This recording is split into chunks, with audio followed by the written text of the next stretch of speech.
So my husband and I have been trying for a baby for quite some time, a couple of years, and then we found out that we wouldn't be able to have a child naturally due to sperm issues and egg quality issues.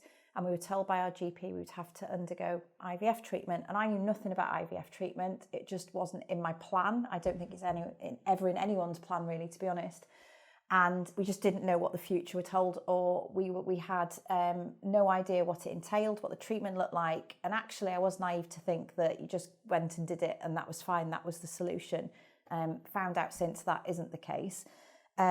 So we underwent 2 cycles on the NHS. This was just prior to my 40th birthday. So I was 39 when I went through treatment. 2 back-to-back cycles, which is quite relentless.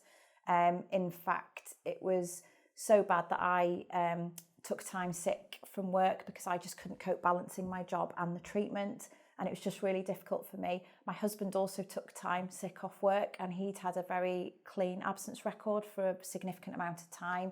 And he was struggling with how it was impacting me. And then what we did is we had a break after our second failed cycle, and we decided that we would go for one more cycle. At this point, I would have to pay about £15,000 for treatment. That was outside of all the other stuff that we did in terms of reflexology, trained back into to a clinic in London when we're based in Manchester, taking full days out of work to attend 6-minute scans or 5-minute blood tests. And all our hopes were pinned on that and that working. Thankfully, our 3rd cycle worked, and we now are proud parents to a 5-year-old little girl.